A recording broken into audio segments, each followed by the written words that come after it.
Hello, everyone. Now everything is resolved, and our guest speaker, Professor ZHOU Hong, is ready to give the lecture. Please, Professor ZHOU Hong, the platform is yours. Thank you very much. Hello, everyone.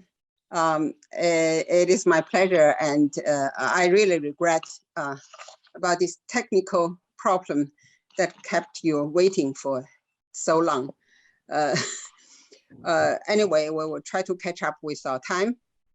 And thank you for being interested in this topic. Before starting, let us clarify the term of foreign aid and development assistance. I think one of your participants have raised this question about the difference between these two. Foreign aid is an earlier description widely used also in the West, such as AID, USAID, such as EU aid. So not only used in China, but also used in the West. And it's also used till today. However, we have noticed that, also you have noticed that later on, after the concept of development has been introduced into the practice of foreign aid, development assistance became more often used. So to me, the words of aid and assistance are current concept. It can be used interchangeably. If we really mean to make a difference between the two, the formal aid maybe is more abstract, and the latter, the assistance, is more concrete. So today, as I said, we're going to use foreign aid as to be convenient. The second slide, please. You're too fast. Let's go back. China's foreign aid policy, or better said, the international development cooperation policy, which is more often used today, is quite a misunderstood policy area in the West. In order to make the picture clearer, I try to start today with a few questions, such as the uniqueness of China as a player, the tradition and characteristics, the methodologies and the priority areas, the traditions and characteristics of China aid, the methodologies, priority areas, and the partners who are China development aid partners, as well as new changes in development trends. Let's try to cover all that in half an hour or 60 minutes. I really like to save some time for Q&A. The next slide, please. What is unique about China as an actor in the field of international development? I can give you two. One is about volume, or about the size. As the largest developing country, China ranked as the 6th international development actor, next to US, UK, Germany, France, and Japan. If the EU as a whole is not counted, we'll have to take note that different rankings and calculations are there. But whatever, no matter what calculation, the position of China in the field of international development aid or foreign aid is not to be ignored. It is important. The next slide, please.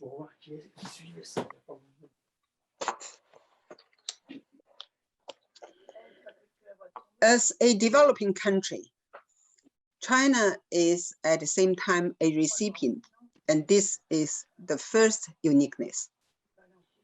And this is also very typical, because later on we know that there are other countries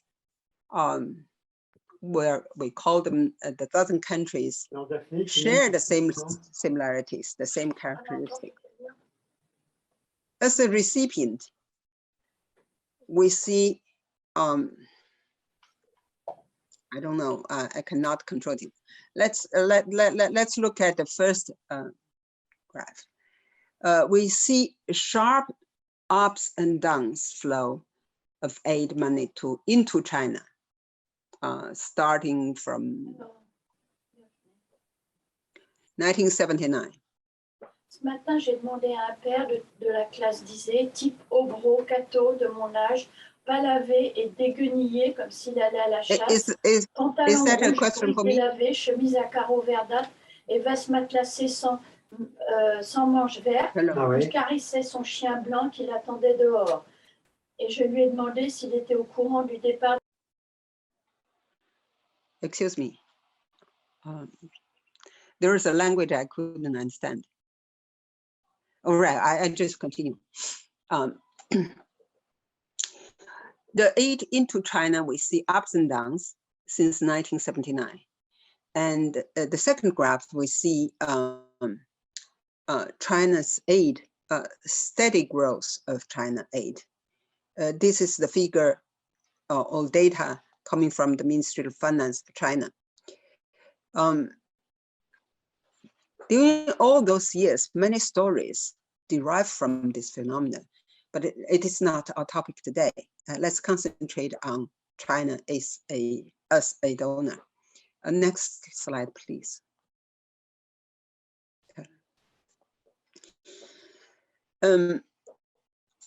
China has a consistent history of 70 years as a developing actor, starting from 1970s, the famous Tanzania and Zambia Railway, to the modern headquarters of African Union in Addis Ababa.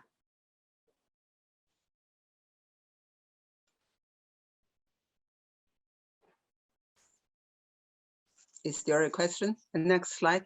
Is there a question? I don't know how this is functioning. Maybe we save the question. Yes, we will save the time at the end of the lecture. After you finish the lecture, we will have some time. Good, good. So the next slide, I'll try to go faster. When we look at the history, we see mainly 3 or 4 phases. The first phase, I'll be short. The foreign aid is provided according to geographical situation of the world.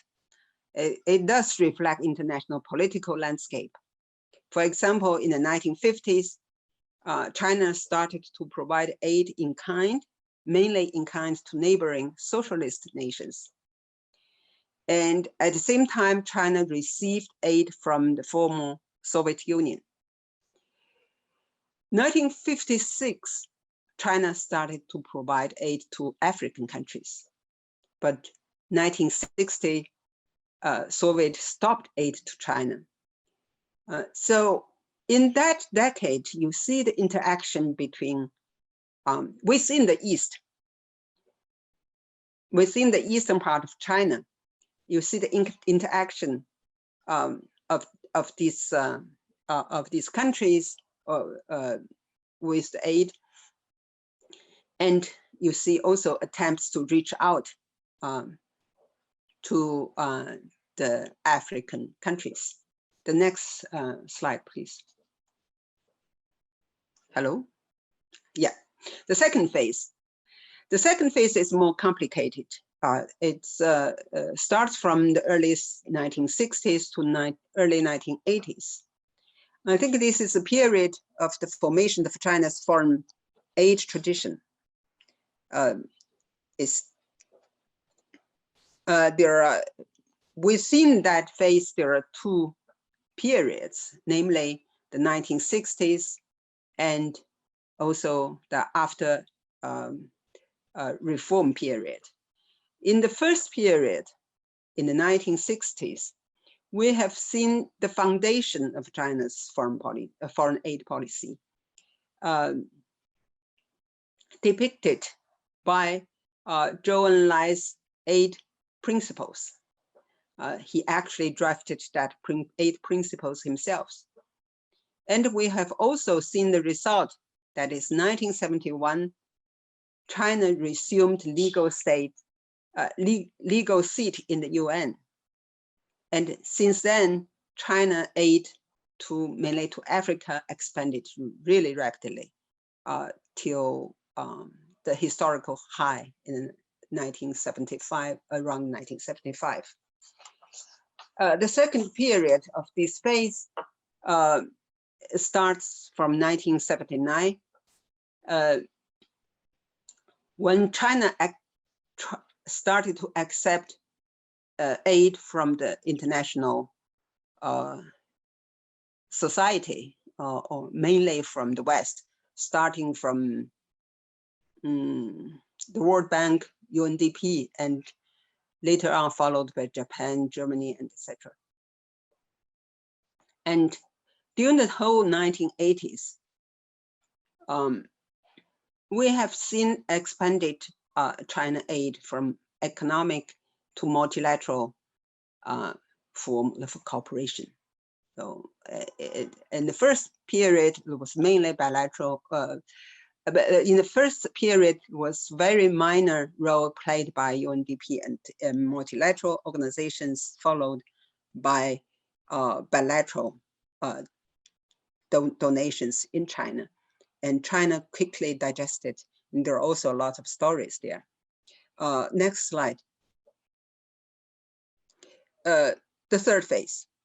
The first phase is, I would call it toward matured foreign aid policy and international development cooperation concept. In this period, we have seen not only the coming into being of the concessional loans. That was 1995. It was a new formula of aid.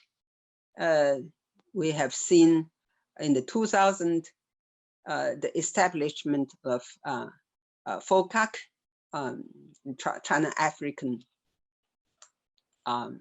Cooperation Platform, and 2009, international aid to China gradually stopped. And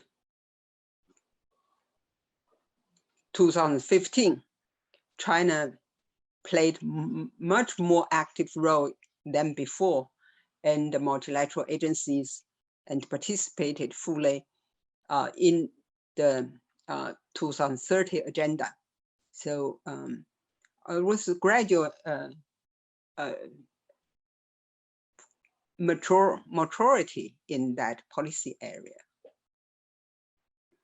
So this is a very, very sketchy short history of China's foreign policy.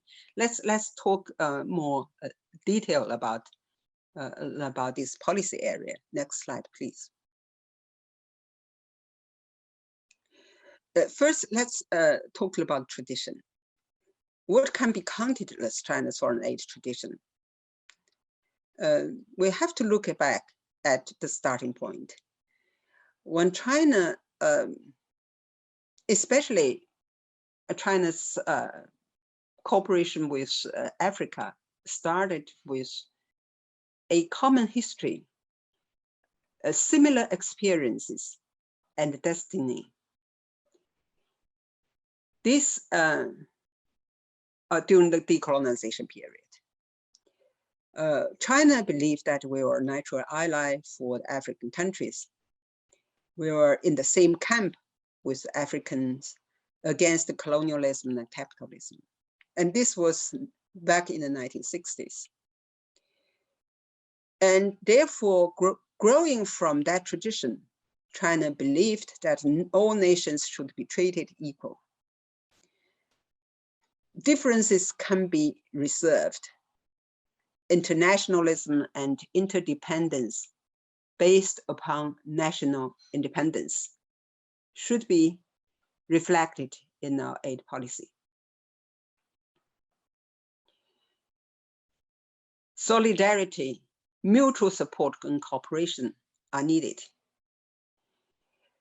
By that time, China believed that political independence is not enough. You need to have economic independence to secure the political independence. Therefore, aid is mainly reflecting that belief.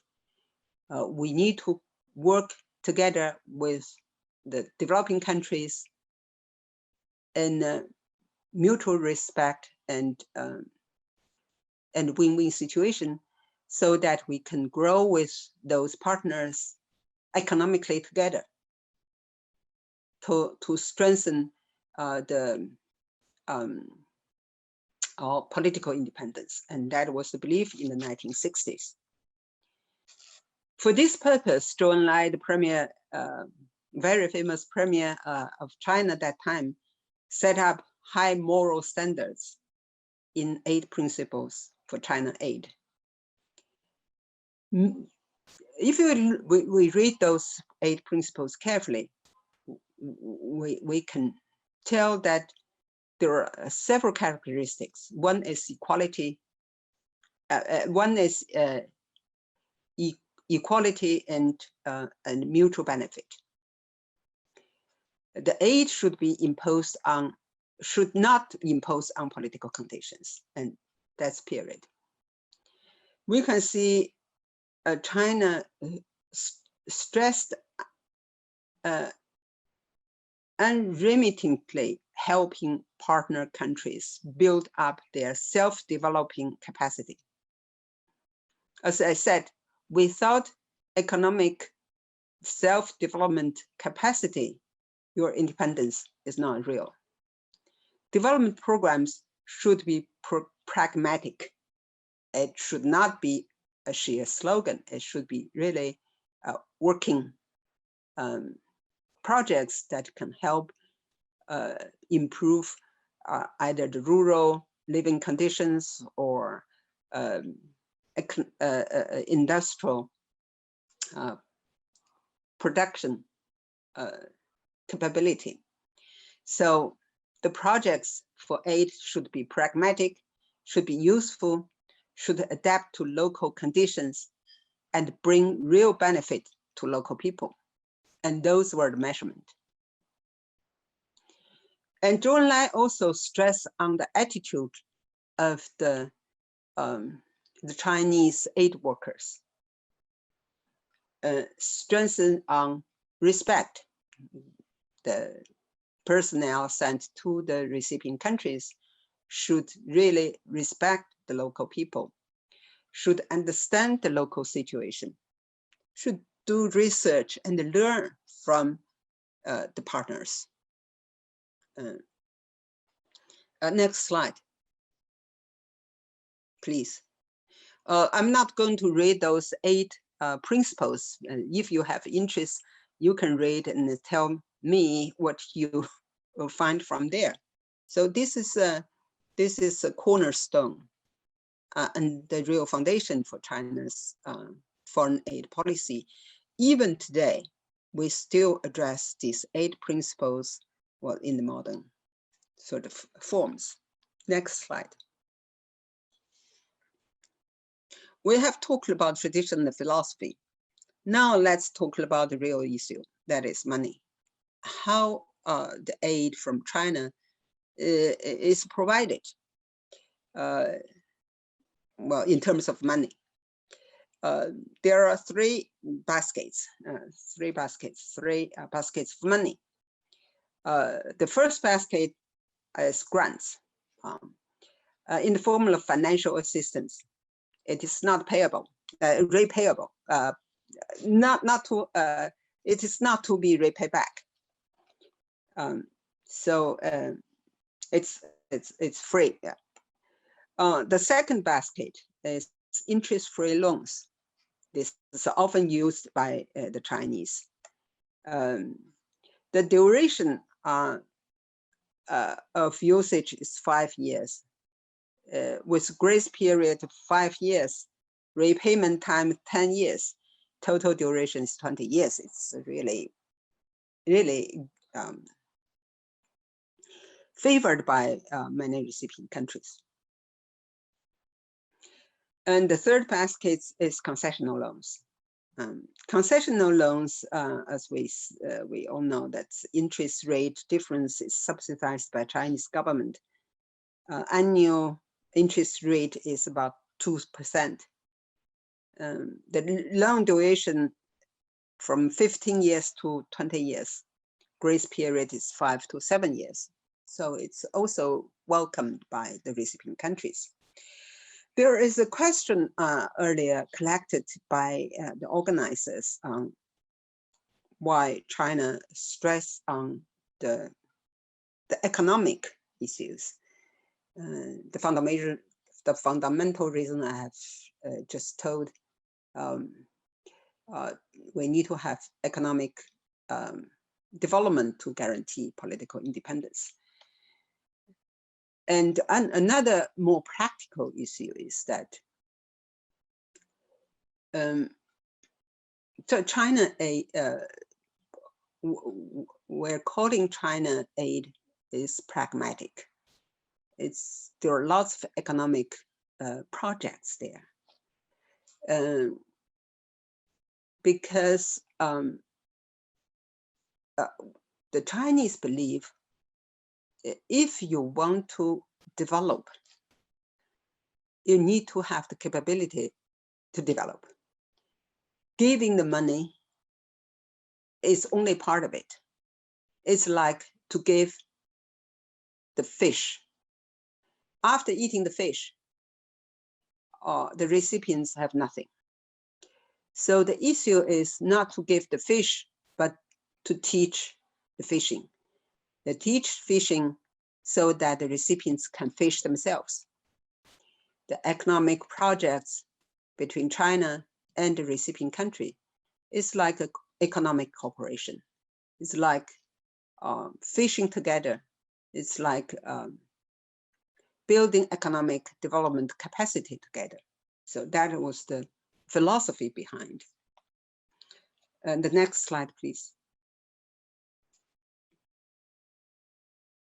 Next slide. Hello? Yeah. We talked about money. Till the end of 2016, over 400 billion RMB was provided. There are in these three categories, like almost half of those were given as grants. So 200 billion were given as grants, 100 billion interest-free loans, and 150 billion concessional loans. We know that grants were often given like what we call turnkey projects. Turnkey projects means you build a house there. You furnish the house. You put everything there ready and give the key to the recipient. In other words, you do everything for the recipient and you only gave the key. And the recipient take the key and walk into the house. That's turnkey projects. They're also in the form of goods, materials.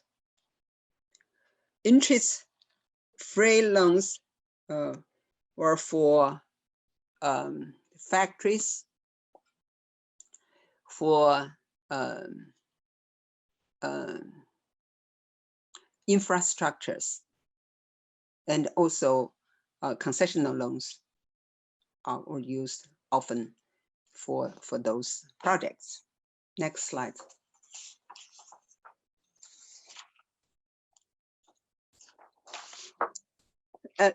Let's see what are they. So the money we talked about, like 200 billion grants and 100 billion interest-free loans. In what area, in what forms they were given to the recipient countries? There are actually traditionally 7 main areas. One top area is agriculture. Agriculture aid was used for rural development, for agricultural skill demonstration centers, for providing the seeds, for navigation, and those. There is a very good book written by an American professor called The Dragon's Gift, talking about agriculture aid from China to Africa. The second largest area is industry. In that area, aid was to help with the industrialization, like building textile, metallurgical factories, electronic construction, machinery, chemical, materials, and energy.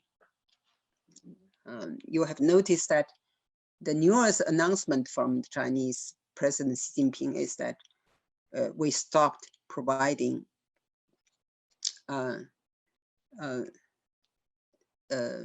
traditional energy, and we will turning into a green strategy. That's the new. So strategy, the energy is a traditional field that China helped Africans for, not only Africans, but also Asian countries. The third area is economic infrastructure. In that category, transportation, we build bridges and roads. Public facility is our fourth area, mainly civilian buildings, water supply, conference and sports centers, etc. Medical and health is one of the strongest fields China cooperate with partners. Building hospitals and medical centers, malaria prevention and treatment centers, and also medical teams. We have sent out medical teams for decades, fairly welcomed by the recipient countries.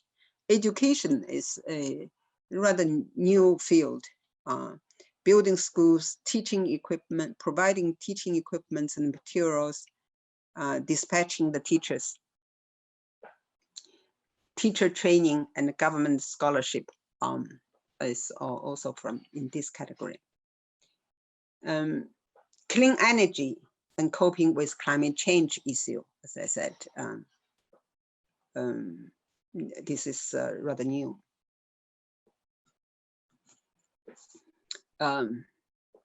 Next slide. You may be interested in who are China's main development partners around the world. I have a picture here. This is 2018 figure, the allocation of China's foreign aid. China is providing foreign development assistance to 118 partner countries. Among these, Africa is the top. We have 53 partner countries, and aid to Africa constitutes 51.8% of total. So more than half of China's foreign aid went to Africa. And this is a new situation because last century, Asian countries has eaten much more of China aid. This century, Africa is the main partner. Asia comes second. It's total 26 countries with 30% of China aid. Latin America, 19 countries with 8.4%. East Europe, we work with 11 countries, but only 1.7% of total of China's aid. The next slide.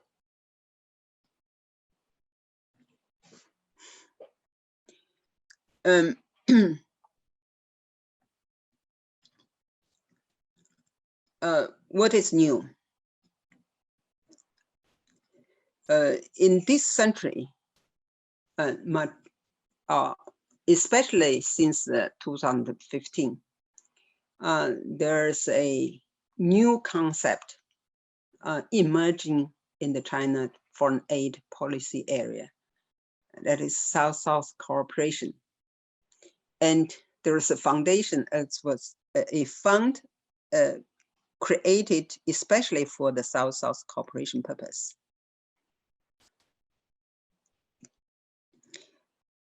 2015, President Xi announced this fund at 70th anniversary development summit of the United Nations.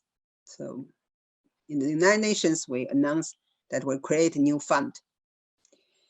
The priority areas for this fund include humanitarian aid, agricultural development and food security, health, poverty alleviation, education, sustainable industrial development, ecological and environmental protection, trade promotion, and trade investment facilitation. So the fund covers all that area. And according to these principles, according to these areas, China is providing aid and entered into the new phase of South-South cooperation. Next slide, please. Under the framework of South-South cooperation, there are complete projects, there are goods and materials, there are technical cooperation, human resource development cooperation, medical teams, emergency humanitarian aid,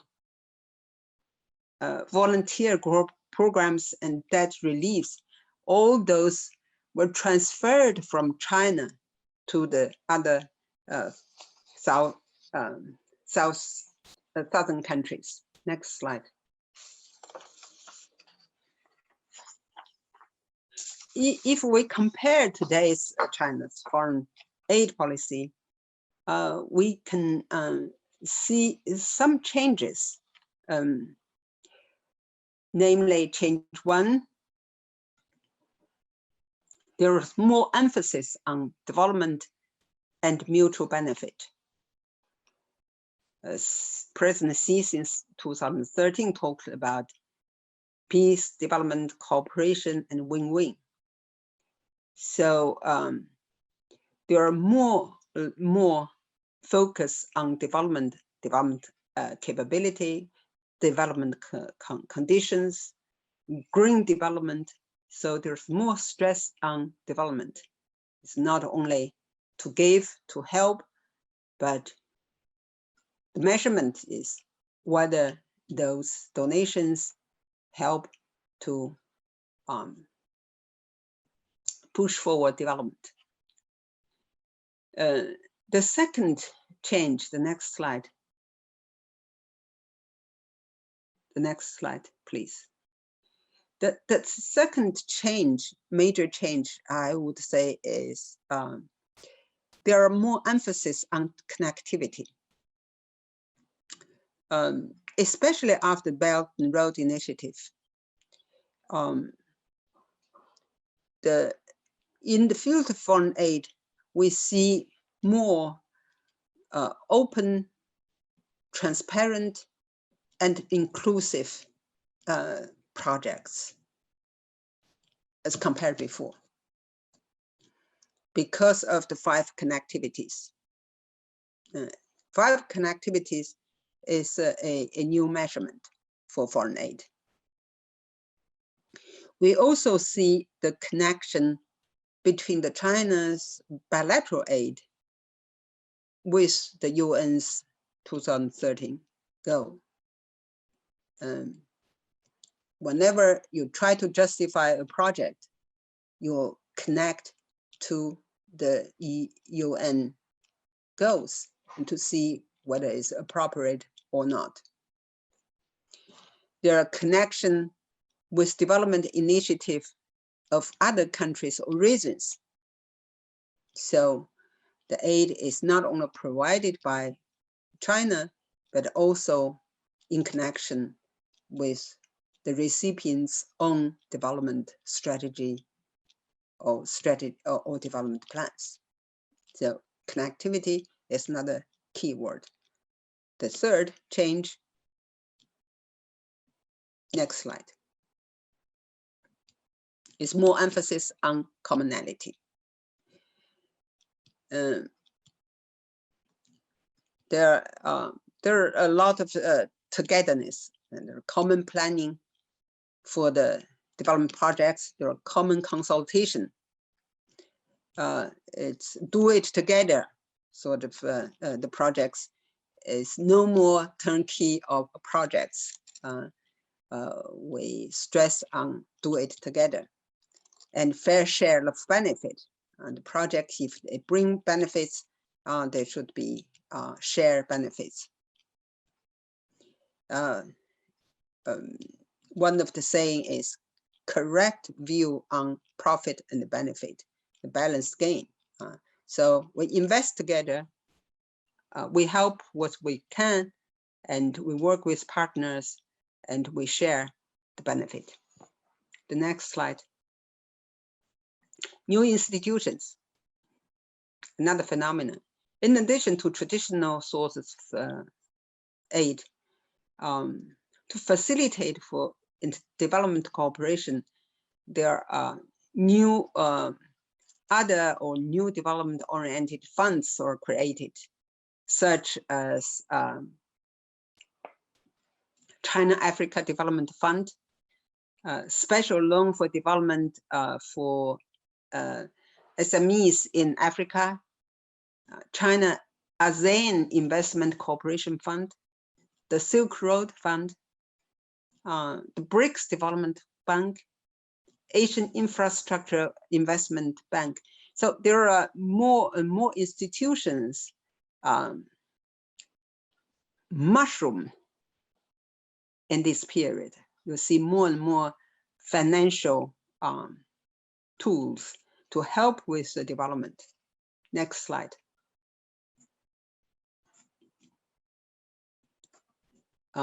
China's policy is more open to collaboration. With all those new institutions I mentioned, there are more collaborations, natural collaborations. So you see the reach out to all kinds of development cooperations. Some are bilateral, some multilateral, some trilateral, some regional organizations working together with China. Next slide.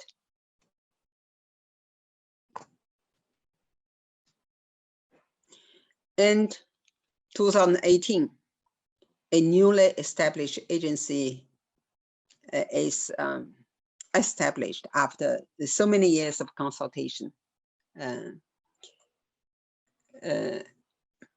This institution, the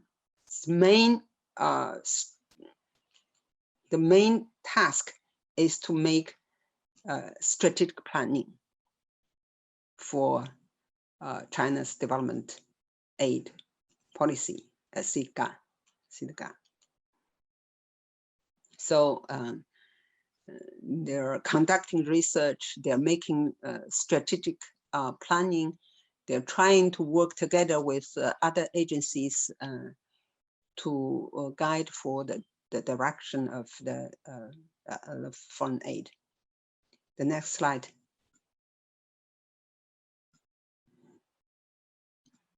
Yeah, this is the last one. China has provided vaccine assistance to 53 developing countries after this COVID-19 and exported vaccines to 22 countries and boosted production capacity and provided vaccine to United Nations staff, etc. So in this special time, China keeps providing assistance according to our understanding of the development, international development. I rush to go through these slides in order to make some time. Since we have started late today, I'll be happy to remain here for 10 or 15 minutes for Q&A. Thank you very much for your attention. Thank you, Professor Zhou, very much for giving us a very comprehensive picture of China's foreign aid and the foreign aid policies, and also about many interesting details about China's foreign aid. And so far, we already received one question from our participant. The question is there an overview of China's investment in setting up special economic zones and business incubators at the universities in developing countries, such as Africa, Asia Pacific countries, and South America? So how about the China's investment in setting up economic zones and business incubator? In China's aid project in Africa, there are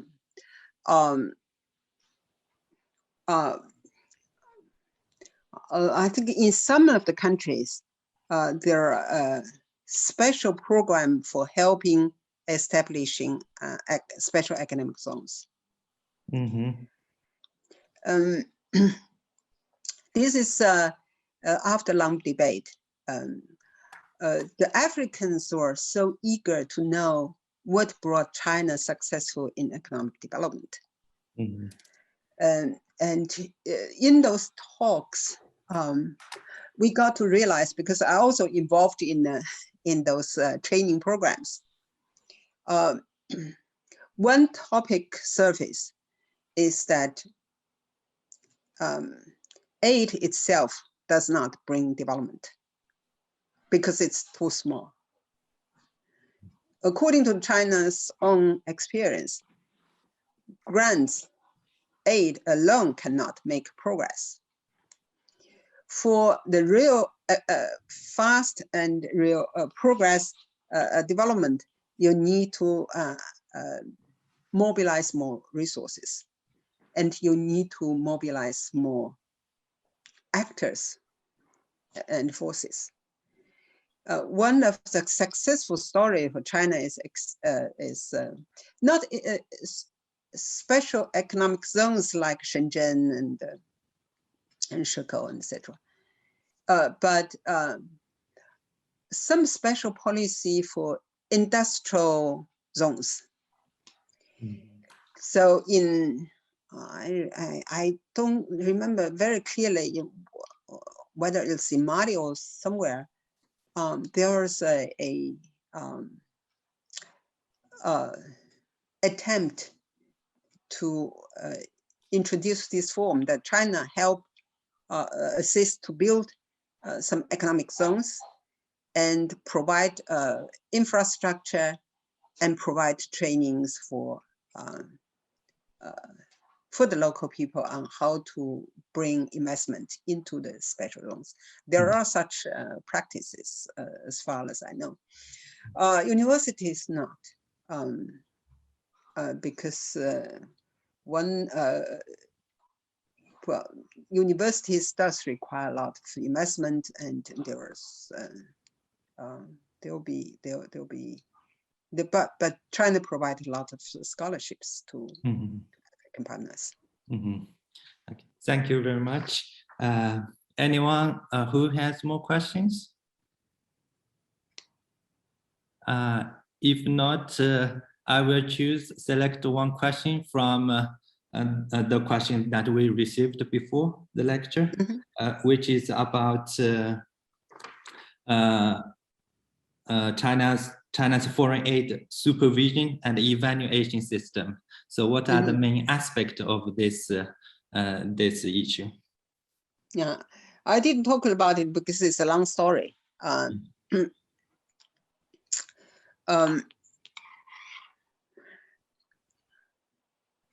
China's aid policy before the reform and after the reform are different. Before the reforms, the planned economy was mainly in the forms of grants. After the reform, there are more and more economic cooperation, and thus involve partners from not from public sector, but also from private sector. For example, if China and partners decide to build a sports center or theater, it does involve a lot of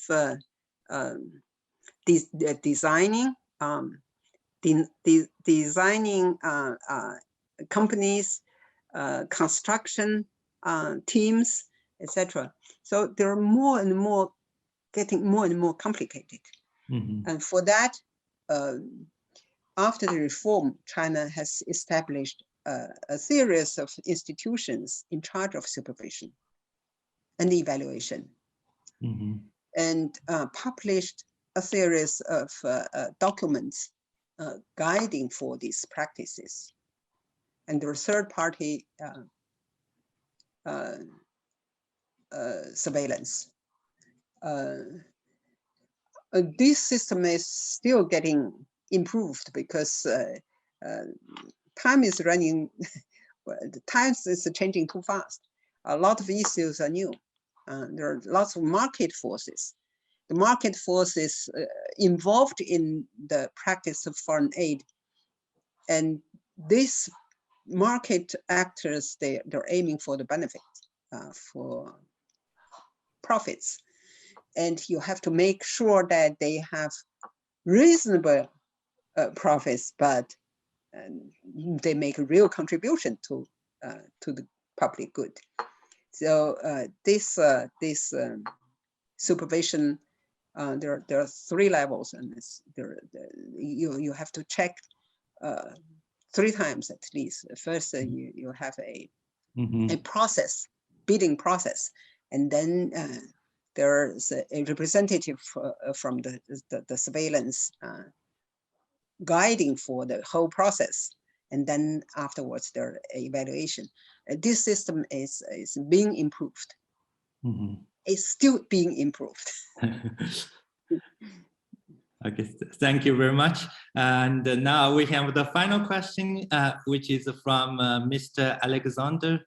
The question is,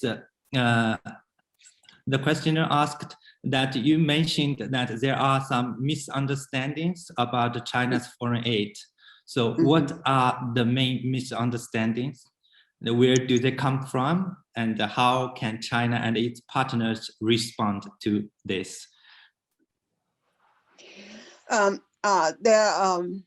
I started to work on this area, I have read many publications, and I think some of those publications clearly doesn't have clear picture of China, what China has done in those recipient countries. But I think there are some misunderstanding that need to be clarified. One is not only the Westerners, but also Chinese scholars argue that China provide aid at the same time to profit, and the main purpose is to profit. And I think that's a misunderstanding, and I try to clarify that in my presentation. That traditionally, China, the first generation Chinese leaders really try to do something good. Tanzania and Zambia railway is really altruistic. Lots of people worked there to help. And later on, we found out that only to give is not working. It's like giving the fish. So we rather teach the fishing. So that time we start to work as cooperation partner. As I said, invest together and benefit together. And this is the real help. This can bring faster development than just let the recipient sit there waiting for the aid. And so that's I think that is why that's one of the major misunderstanding. China was it was economic cooperation. It is not sort of quote unquote colonization or economic colonization. Mm-hmm. This is this one. The other one misunderstanding is around the role of Exim Bank. Exim Bank was established in 1994 or 1905. 1994, there was a very famous conference in Japan. On that conference, African leaders told the Chinese leaders that the aid from China is fairly welcome, but not enough.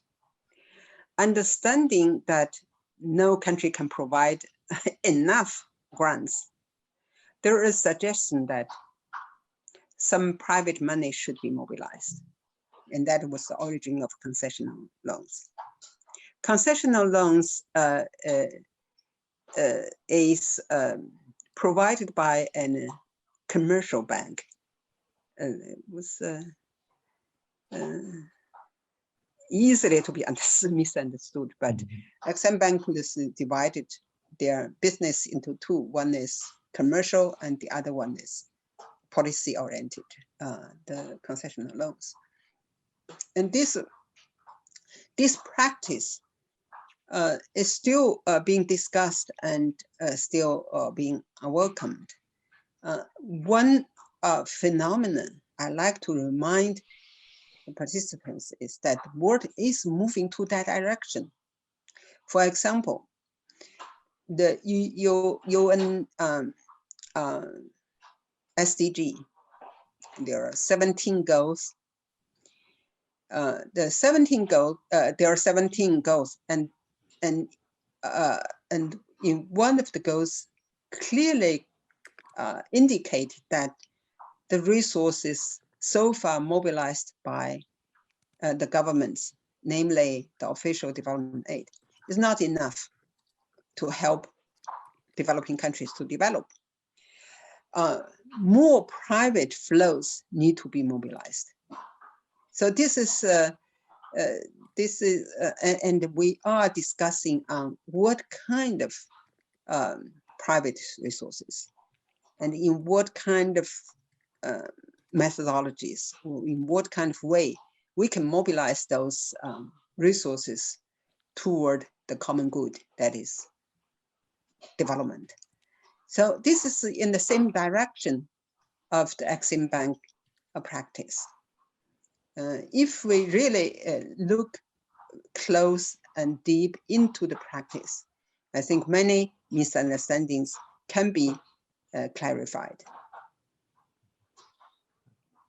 Okay, thank you very much for your very comprehensive answer, and also for your very interesting lecture. So we will stop here because actually several questions that we received before you answered them during your lecture. So thank you very much. And also thank you for all our participants for your patience and attention. So thank you very much, everyone. I apologize for the technical problem that wasted the time for all of you. I'm sorry. Thank you, Professor ZHOU. Okay. Have a good day. Have a good day too.